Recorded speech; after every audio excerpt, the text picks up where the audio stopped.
जय सदाशिव।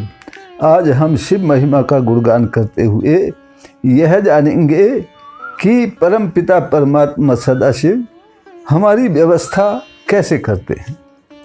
तो स्वामी राम तीर्थ को संन्यास लेने के पश्चात भगवत प्रेरणा हुई कि उन्हें भारतीय संस्कृति का प्रचार प्रसार करने के लिए अमेरिका जाना चाहिए। उन्हें यह एहसास हुआ कि मुझे ईश्वर ने भारतीय संस्कृति का प्रचार प्रसार करने के लिए ही चुना है। उन्होंने समुद्री जहाज से अमेरिका जाने की व्यवस्था बनाई और यात्रा की व्यवस्था बनाने के लिए जो धन चाहिए था, जो शुल्क लगना था, पता नहीं किसी अनजान व्यक्ति ने यूं ही दे डाला। परंतु अमेरिका में प्रवास हेतु कोई साधन उनके पास नहीं था। कहाँ ठहरना है, कहाँ रहना है, किससे बात करनी है, ये उनके पास कुछ भी पता नहीं था। उनको कोई पता नहीं था। प्रभु की प्रेरणा से वे जहाज पर तो सवार हो गए, तथापि उनके मन में पूरी निश्चिंतता थी कि जब ईश्वर ने ऐसा प्रेरणा दी है तो वो व्यवस्था भी अवश्य ही बनवा देंगे। अमेरिकी बंदरगाह नज़दीक आने लगा तो हर कोई अपना सामान इकट्ठा करने लगा, क्योंकि बंदरगाह नज़दीक आ गया है, अपने अपने सामान को लेकर उतरना है। किंतु स्वामी राम तीर्थ बड़े सहज भाव से, शांत भाव से कोने में बैठे रहे। उनके मन में कोई हलचल नहीं थी। तभी एक अमेरिकी युवती वहाँ आई और उन्होंने इतने शोरगुल में भी एक स्वामी जी को अचल बैठा देखकर उनके मन में जिज्ञासा उठी कि आखिर यह व्यक्ति कौन है।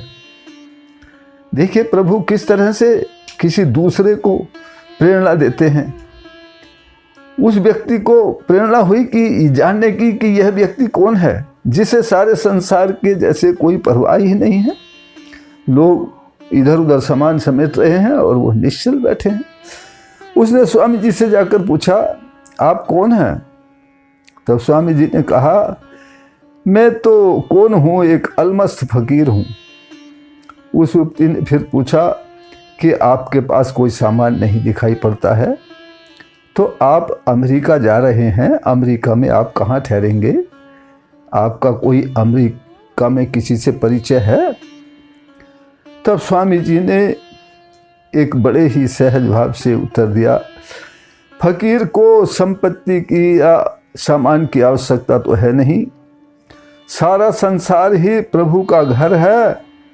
अब तो उस प्रभु की कृपा से परिचय भी निकल आया है।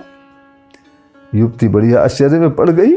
उसने कहा, आपका परिचय किससे हो गया है, किससे निकल आया है? स्वामी जी ने कहा, आप ही से, तो आप ही ने तो पूछा है मेरे बारे में, आप ही से मेरा परिचय निकल आया है। उसकी इस अलमस्तता से प्रभावित होकर वह युवती स्वामी राम तीर्थ को अपने घर ले गई और उसी ने उनके अमेरिका में रहने की सारी व्यवस्था बना दी। तो भगवान पर भरोसा हो तो रेगिस्तान में भी झरना फूट पड़ता है। इस प्रसंग से हमें यह ज्ञान होता है कि यदि हम सबके भले की इच्छा से कोई कार्य करने जा रहे हैं तो हमें परम पिता परमात्मा सदाशिव की कृपा पर भरोसा रखकर निरंतर आगे बढ़ते रहना चाहिए। क्योंकि ईश्वर हमसे जो करवाना चाहते हैं, जो जनहित के लिए कार्य करवाना चाहते हैं, उसकी सारी व्यवस्था तो परम पिता परमात्मा कर चुके हैं। हमें तो सिर्फ निमित्त मात्र सेलेक्ट किया गया है। परम पिता परमात्मा हमें सतमार्ग पर डटे रहने की शक्ति प्रदान करें। इसी प्रार्थना के साथ फिर मिलते हैं अगली वीडियो में। तब तक के लिए जय सदाशिव। वीडियो सुनते रहिए और प्रभु का गुणगान सुनते रहिए। जय सदाशिव।